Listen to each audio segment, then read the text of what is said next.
Okay. So let's hope this recording works. Alright.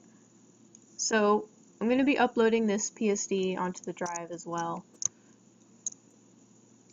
I'm going to be going through all the layers that I've set in place, why I put them there, and just sort of what I expect from the final to be. A couple of things that will be present here I don't expect to see just for the first week, but I do want to see these by when the final is due, which is next week. Next week, right before spring break. So let me just go through and show you how I went about doing this. So to start off, let me disable all these layer masks here that I've set in place. I started off with a sketch. Right here. Turn off the color and the line. So, you know, it started with the rough sketch, similar to how I wanted your sketches to look from last week. I didn't have the shading here, didn't have time, but obviously your guys's would have been further along. The whole point of this was to make it a lot easier for you guys when you went to go and clean up the line work. The reason why we're staggering out the assignments for the midterm is so that you have plenty of time to make adjustments and finish it up. Because the idea of this is to make it look as nice as possible, so in the future if you wanted to add it to a portfolio you could, or you know, if you wanted to add to it or clean it up further, it'd be easy for you to make those adjustments to add them to a portfolio. So we started with our sketch, and after our sketch we clean up the line work. Now the difference between the sketch and the line work obviously is I added a lot more detail in here.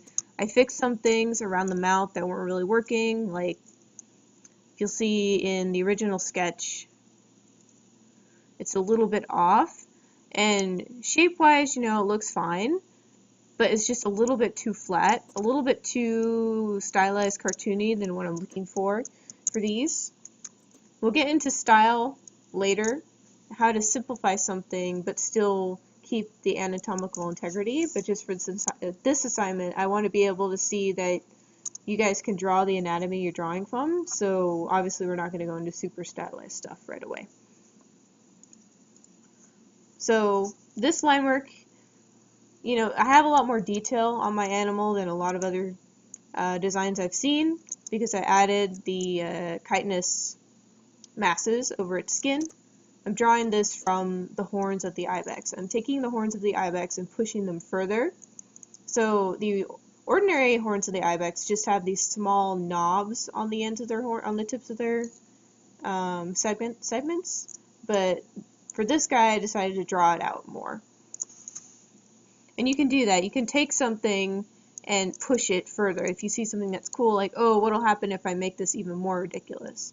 So you can do that as long as it's like within the bounds of anatomical feasibility.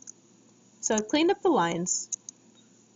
Now, you guys might notice it's not really obvious on probably in the recording, but for later I'm actually going to apply a color layer to these lines, so don't worry about coloring in your lines right away.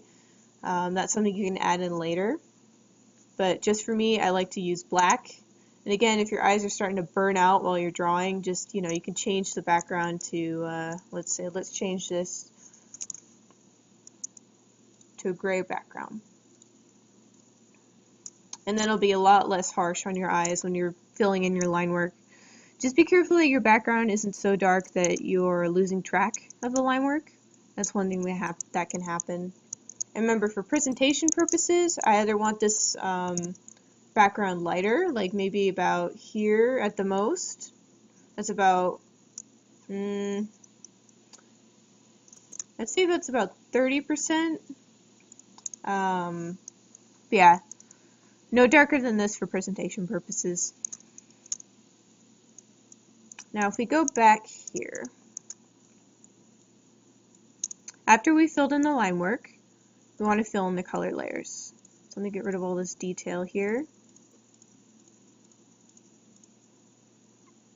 So literally I filled it in with a really simple base color. Actually, let me fill this in because it's kind of driving me nuts. So what I did is I just took the lasso tool and traced around the edge of my line work. There are other ways you can do it. You can use the magic wand tool in some cases. The only problem about using the magic wand tool is that you'll find if you have very thin lines or very fine lines, you'll notice some pixelation. So the magic wand tool might not actually get everything in between the lines. So I prefer using the lasso tool. And to use the lasso tool, I don't know if you guys can see it on my screen. I'm just going to swirl it around on the left. Follow this cursor. You take it from any point at all, and you just drag it along your line work like this. See, and you just go through the whole drawing like this. That's one reason why you want to keep your lines fairly closed. They don't have to be fully opaque like I have here, but you know, I don't want to see any open spaces, like big open spaces. This isn't an artistic exercise necessarily. We want to make this process as simple and as accessible as possible for you down the road, because the idea is we're going to use this base layer and we're going to add layers on top of that, and we're going to apply layer masks to that. And in order to apply layer masks and gradient masks to all these layers is that they need to be fairly clean, they need to be separated out. There's not going to be any rendering really in these things. We can give the illusion of rendering using different things, using different techniques, and I'll go over them, but again, this is just very flat, very basic, and that's what we want to start with. So we start with this base layer just to fill in this character, and then we start adding separate things. So I started with the horns because I knew I would be separating these out. Now the way I did these is I did it the exact same way I did the base layer here. I just went through wherever it wasn't clipping already. I just went through with the lasso tool and traced around the places I knew were going to be chitinous, where I knew they were going to be a completely separate color than the skin or the fur. Now, in order to actually lock your layer to a single layer, I think I went over this already, but once you've selected the layer you want to lock everything to, for example, your overall body shape, you want to hold down Option and click the new layer button here. And what this will do is it'll pull up a menu. Now, if you haven't already locked something to it, this clicked box is going to be empty, but you want to make sure that this has a check mark on it if you want to lock your layer to this. And you know, you can name your layer here, like example, and then you'll have your locked layer will automatically be applied here once you hit that. Or you can just hit new layer, and if you right click on that layer, you can go to here where it says create clipping masks. Create clipping mask, and it'll either clip to the overall mass of layers you already have locked to this one base layer, or it'll just lock to this layer here. So that's how that works. I love clipping masks. They save my life. I highly recommend you use them. I don't know if we'll get into smart objects for this one. I don't know if everyone has Photoshop, but smart objects are also a great thing to use. Now, you know, in certain parts of the skin are going to be a different color. I knew these are going to be darker. And then I add the fur. You know, it's like just separating out elements I think would be convenient to me down the road. If it's a separate texture or object, like nails, the eyes, any scars, any markings you have, especially markings, you want to make sure that your patterns are on a completely separate layer. You don't want to build them into the fur. Even if you don't plan on messing with them later, down the road you'll be happier that you did it and didn't use it, and didn't like end up needing it for anything than if you were, say, you find out, oh, I want to change this pattern somewhat or this color, but I can't because it's already embedded into the fur, into the painting. So you want to try and make sure that that's separate out, so it's easier to manipulate down the road. So again, with this pattern, this is its own thing. The dark layer in this pattern is its completely own thing. Now let's say I add the light part. That is also its own thing. Now there are two different options you can go about for making these. You can make these full opacity, like I did, or you can use layer masks. Now to use layer masks, you want to click on the layer you want to layer mask out. You hit this button here that has a rectangle with a circle in it. You click this and it's going to create this white square here. Now in order to make something appear with 0 opacity, you want to take your thing all the way to black and just brush right over it. But let's say you want to feather it out. Let's say you have a pattern that you want to feather out, that you don't want to be full opacity, but you also don't want to lose the versatility of a full opacity layer. This is called working non-destructively by adding these layer masks. The only downside to this is that it may make your computer chug quite heavily. Just be aware of that. If you plan to layer mask out every single layer, just be aware that that might be something that comes up. So I have a full opacity brush here, but let me take a soft brush. Let's take this here. And we can also change the opacity of our brush, so just hit 3 for 30% opacity. And you can feather it out like this. So you know it kind of fades into the main body of the fur. You can do that. You can do that with any of these other things because you're not erasing out the layer, you're just hiding part of it. Just disable that, because I actually want this to be a little bit higher opacity. And we add detail like the scars, the teeth, the eyes. Now after we've added in all of the basic elements of the animal, we haven't added in shadow, we just want the native colors of the forms. We don't want to think about lighting necessarily, not right away. What I am thinking about is, gradients. So here I added a gradient to the horns because I wanted the highest contrast and the lightest color to be right where the face was. And that's something you want to think about, is that it might not also always be necessarily what you want. Maybe that the highest contrast is the dark at the base.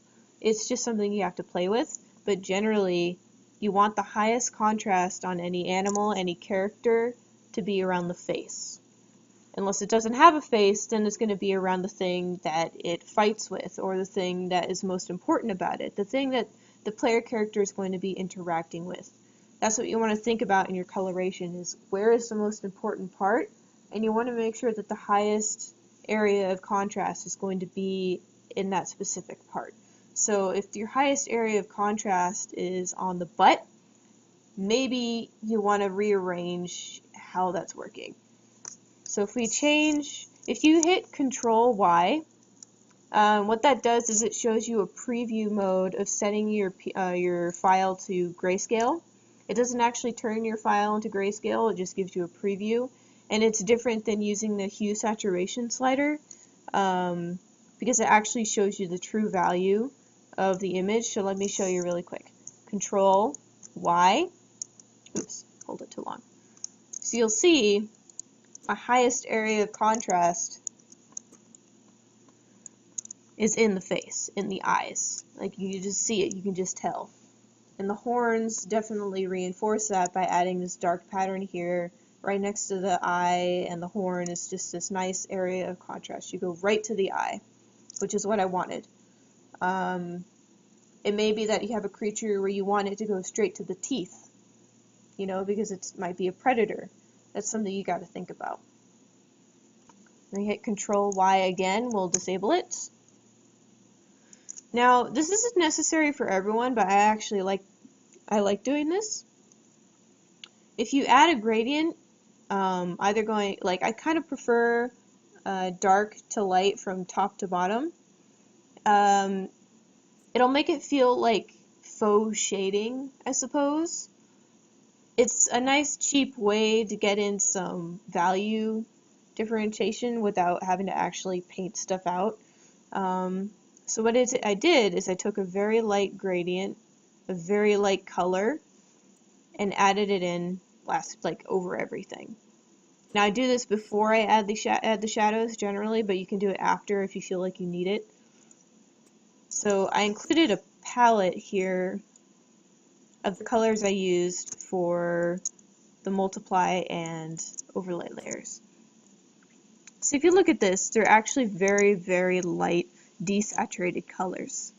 Now actually, let me go ahead and type in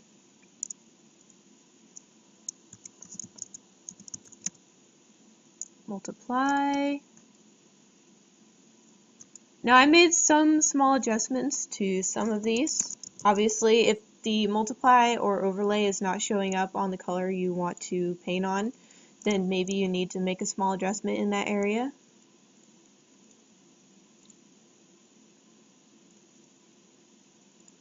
And multiply.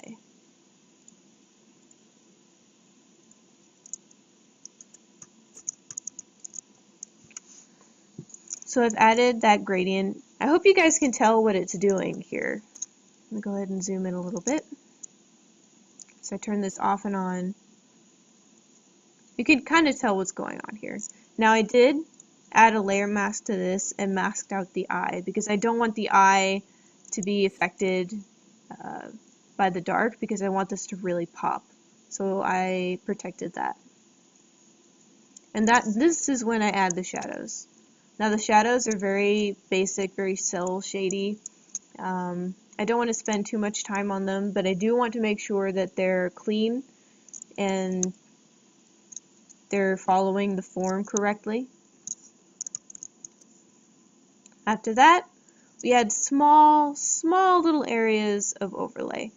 And this is mostly if it's necessary. If the animal has a lot of fur, then you want to add points where it might shine or it might you might need like a texture layer over them. And especially like in the eye, adding an eye shine definitely helps. Adding in like little details here on the horns to show like that dramatic plane shift going on here, that can also help. But yeah, after we've established the color, I generally like to add like a little eye shine here too, just to show some personality. So we have all of our layers blocked in. This should be this should take the longest time is doing this first block in stage. Blocking in all your layers, your multiply layers, your overlay, all this other stuff. That should take the most time. Cleaning up your line work, all that stuff. So once you've done all of this, you want to add the equipment. Now for the equipment, I generally like to just lower the opacity on this, take it all the way down, and just draw over it. Now this is the final version. Let me just go ahead and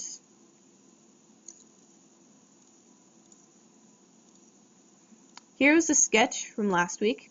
I went back and did some more research, fixed up some things. Now this saddle is meant to be kind of just a basic saddle. I didn't do a parade saddle, I didn't do anything like that. But if you guys wanted to do multiple types of equipment, I would encourage that you do so. At least for portfolio stuff, because that's going to look better than having just one set of saddle. It's more bang for your buck, I suppose, in terms of concept work, if you have multiple iterations of not just the character, but also the asset, or the prop that goes with it. So I started with our sketch. I cleaned up the line work. Now I did some more things, thinking about the adjustment straps here, like where the buckles would sit. Also, I added some wear and tear. So this is kind of supposed to be like a really basic saddle. Maybe he's in He's an older, whatever this thing is. He's gotten kind of beat up equipment. I didn't want him to look fancy, so, you know, I added a little bit of wear and tear to the saddle. It's a little bit nicer to see than just really basic line work on something, because it shows some age, some personality to the creature. It feels like it's grounded in the world.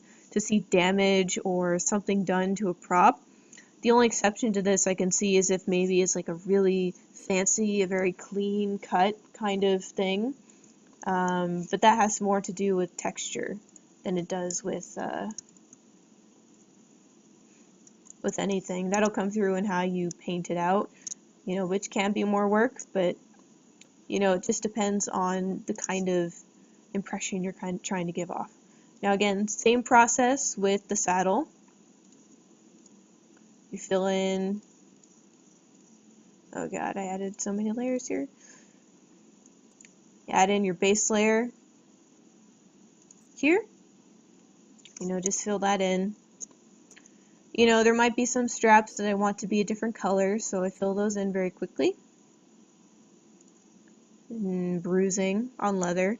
If you're doing leather, I highly recommend that you do some kind of bruising to it so it doesn't feel plasticky. You'll notice that that can happen if you try and paint leather very quickly, is it'll feel like plastic. One way to get out of that is to add the bruising and stuff. It'll be kind of where it's pinched or where there might be wear and tear.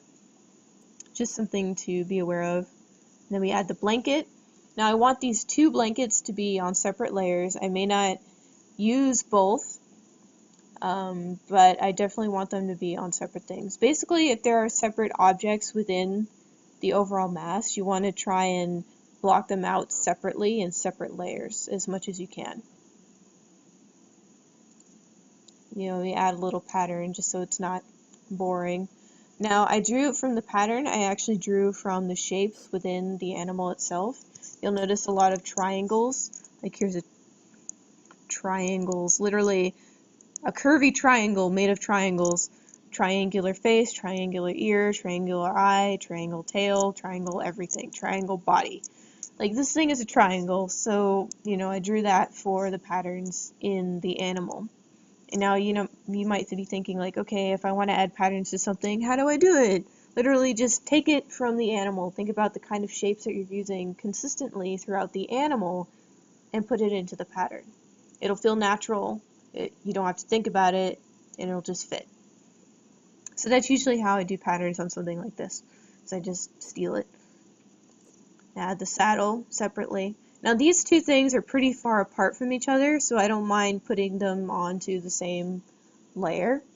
It doesn't always work. Sometimes I do have to separate them out afterwards, but sometimes you can mix them together.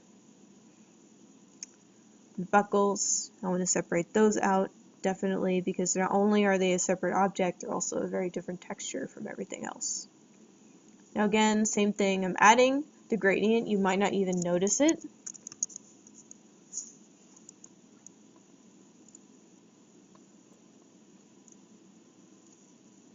It's very slight. I even lowered the opacity on this. Just because, you know, it might seem insignificant, but when you take it into the whole of the thing, it can actually make a huge difference.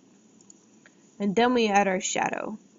You know, just going over the forms, making sure it's clean, making sure it's describing the forms correctly, but we're not doing this to make a perfectly rendered thing. Again, with the overlay, we want to distinguish the parts that are going to be of a different texture, especially the metal. I don't usually take a full white. Like I said, I take this, oops, I think I accidentally changed the layer style for these guys, yep. Like I said, this is the color I use for the overlay for most of these. I may have chosen a slightly lighter overlay for the dark leather. You can see that kind of here. But yeah, this is pretty much the color I use for everything. Now after you've added in the color,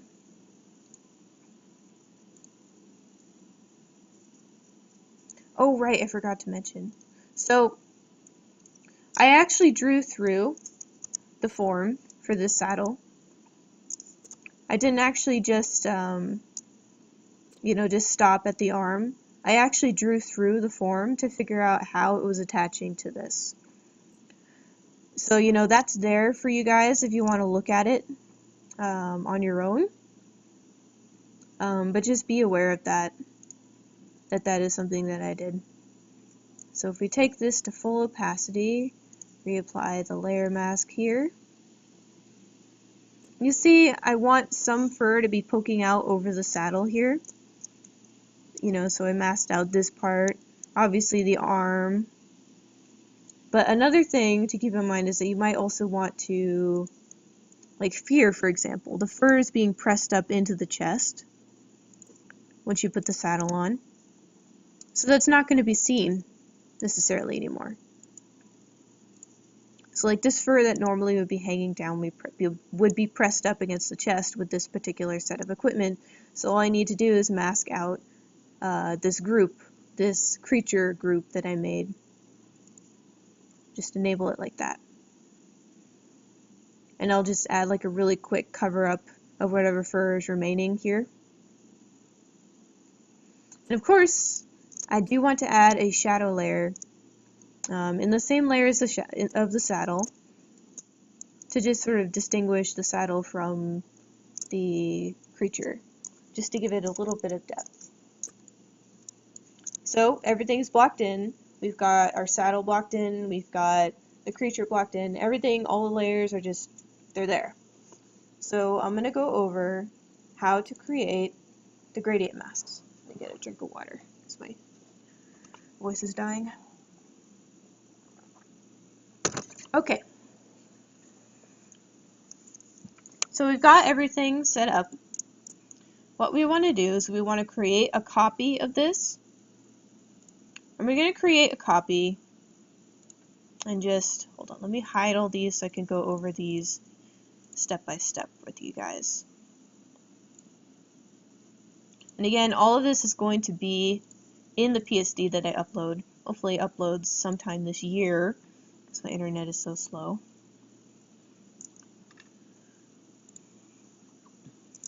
So, we made our copy. This is a completely separate layer, by the way. It's, oops, let's see, what's going on here? Oh, right, this is an extra pattern that I used.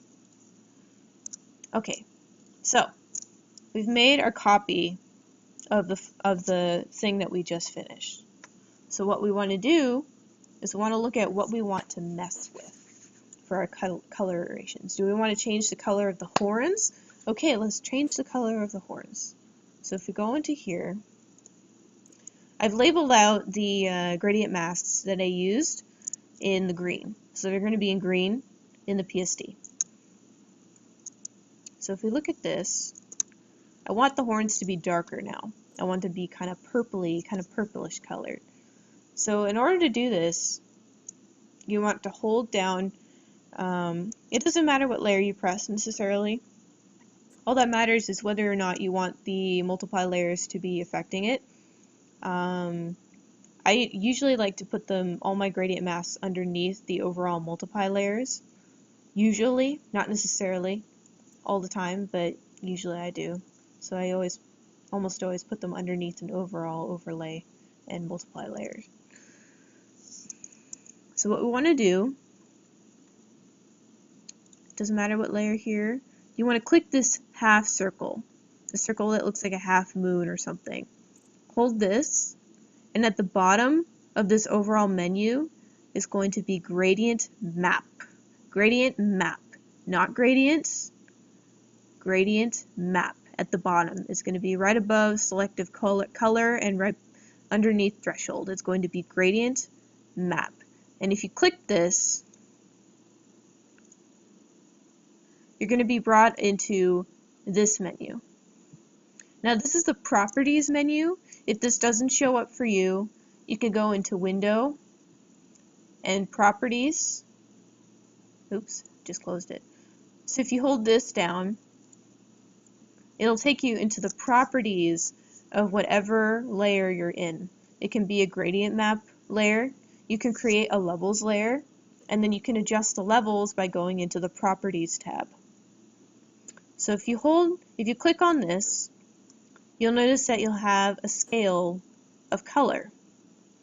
Now you can make these colors anything you want. That'll come with a standard group of colors here. They're pretty hideous from what you can tell. But you can take the organization of it and sort of just mess with, they actually give you a whole lot to work with here. Like, so all kinds of arrangements, like the really basic this to this or that. Like, what even is this? Like, they literally just took these two things and put them so close together. You can get some really interesting things. So there's all kinds of things you can play with in here. Well, let me go back to what I had before. Okay, thank God. I was like, oh no, I don't want to lose what I had. So if you click down on the little square here at the bottom, you'll be able to change its color. You can change its color to anything you want. You can invert the colors like I did here. Generally what it likes to do is it likes to take the left will be your dark stuff, your right will be the light stuff. It goes dark to light typically. So all of your colors that were in the original layer, they're going to be, the dark ones are going to be mapped out on the left, and the light ones are going to be mapped out on the right. So let's say if you change the colors on the right to dark, that's going to turn your light colors into your dark colors, and your dark colors into your light colors. Once you've added the layer mask, it's going to invert that value scale. So that's how you can invert values like this very easily. Now, in order to mask out just to this, remember how I said that it's very important that you separate out your layers beforehand? Well, the reason why is because you need to use the masks on the gradient maps. What you do is you select all. You can do this by hitting Control A, and you'll see the marching ants around the whole file. And then with just the up and down tools, just nudge it up and down, nudge, nudge, and you'll actually see the marching ants are suddenly locked to whatever layer you just nudged. And since we set it as separately, it's going to map to the horn specifically.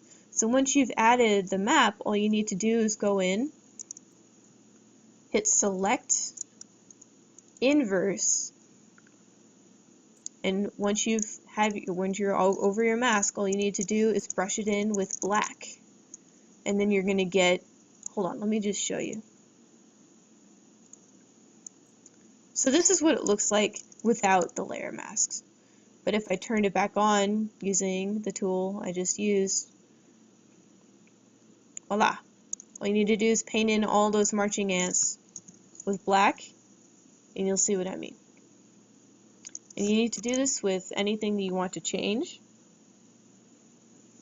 So if we want to change the color of the fur, for example, it'll be like that. But if we don't want to change the color of the details, any details on the face, like the eye, you'll need to mask that out. Or if you don't want the whole of the skin to be the same layer or the same color, like, this is very pretty bland. So we've masked out the horns. We don't want this to affect the horns. We don't want this to affect the feet or the nails or anything like this. We've even added a little bit of gradient here. So then it only affects the body of the animal. It doesn't affect all of it. And you use masks with that. Again, we want the eye to be its own thing, so we mask out everything except the eyeball. Now remember, in order to select just one thing to mask out, you can select the thing, select Inverse, and then add it to your layer masks after you've added the gradient map. It'll lighten the scars a bit so it's not as, in your face. Now, another thing that you can do that I highly suggest that you do is to add a secondary pattern once you've done all your gradient maps.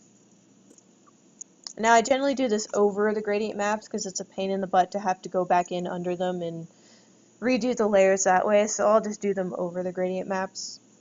But in this case, I've added this kind of a meerkat pattern, bringing in back some of that meerkat. But again, trying to keep the highest point of contrast on its face. So add in a little bit of gradient here just to make it a little bit softer. So you see, this ended up very different from what this one was. I basically inverted the value scale, and you can do this with gradient maps. So I highly suggest that you play with them more to really see the range of their abilities. And it'll be a little bit uncomfortable at first to think in terms of opacities and gradient maps and layer masks and stuff, but you'll get used to it. You also start to learn what color combinations work better once you start playing with the scales and stuff. So if we go into our saddle, we can also use the gradient maps on our saddles as well. So we can change the color of the blanket. Remember how we separated out the blanket color so that it was just one blanket, two blanket? Well, we did that because we wanted to be able to change any blanket we wanted at will. So we mask out everything else except this one blanket.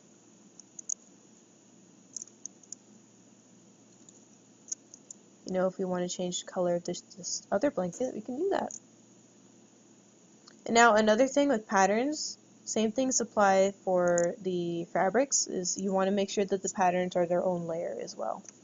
You'll see that in the PSD. Now the strapping I also want to be a little bit darker since it's on a lighter colored animal. That way it doesn't get lost. So if we watch the IU scale, it's still getting a little bit too dark here, I think. But at the same time, it's still got a nice high opacity here, so I'm still happy with it.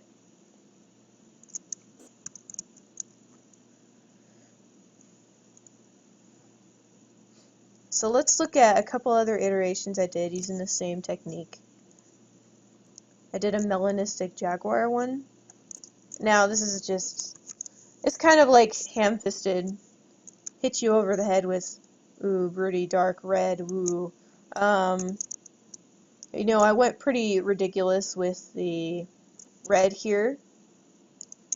But again, I kept the highest point of contrast on this little dot on his eye. That's the most important thing, is making sure that his face reads as well. You don't want to obscure your animal with the color thing that you do. And if you're going to do a really dark iteration like this, I want to see at least one light iteration like we did here. Something to offset it. Like I said, we want a variety of color in our iterations. We want it all over the scale. But remember, we still want nice contrast in the important parts. Let's see. Oh yeah, to invert the patterns, all you need to do that non-destructively, again, is to mask out.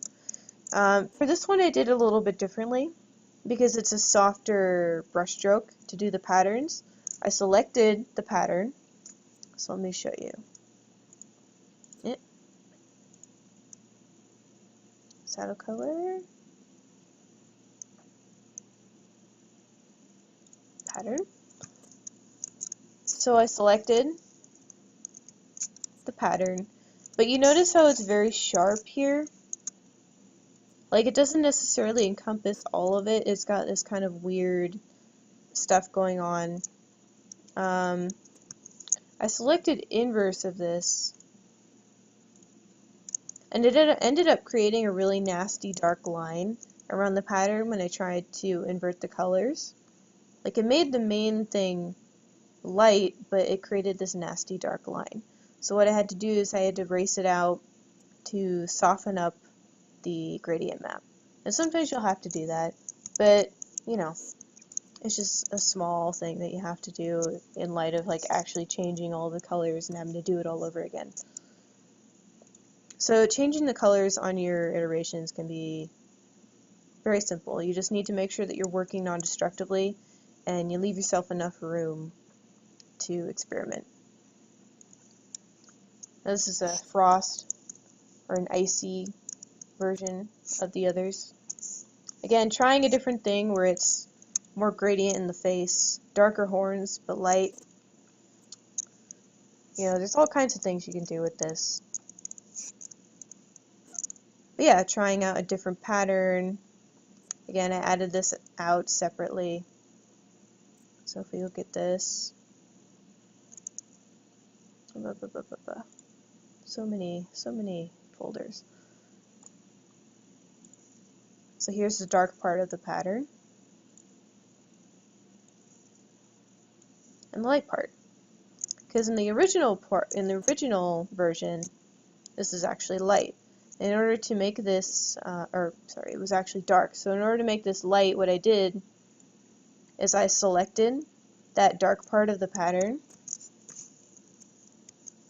You know, I just selected all of it, created a new layer, created a screen layer. Now the thing I like about screen, I don't use it too much, but the thing I like about it is it'll lighten whatever's underneath it, but it won't raise the saturation. It'll desaturate your things, but sometimes that's what you want. You don't want things to be saturated. You just want them to be lighter. Screen is a great way to do that. So that's what I used for this. I just filled in a screen layer within this selection that I just made from this separated out dark pattern that, you know, I didn't know if I was going to use it or not, but I ended up using it. So I separated out these layers. Some parts I wanted to keep dark, like up here, but obviously for the rest of it, just filled it in with light. So I inverted the colors that way. I could have also done this with gradient maps, but for the sake of just, you know, I'd prefer to have it out as its own thing, just in case. So just for the sake of that, I separated it out. But yeah, that's about it. Also, make sure when you're doing your saddle colors to think about the colors of its environment as well. So here it's kind of like a bluish tone. It's got whitish, hairy fabric here. That might be indicating that they have access to animals that have white fur to use in their blankets. Think about the people that are riding this thing as well, the environment that it would come from, the materials used in the saddle. So for this, it's like these guys like they're, you know, this red, moody. So they could probably afford to dye their leathers this way. Now this indicates more of a deserty theme. It's got a warmer color to it. And this is kind of just your basic saddle colors here. So you want to think about that. You want to think about what complements the animal and what also fits with the animal. Like, I don't think putting hot pink on this saddle would really be appropriate for this particular iteration. So just, you know, think about that kind of stuff. But yeah, that's it. I hope the video thing helped. It was easier for me than having to spend 2 days putting together a visual tutorial.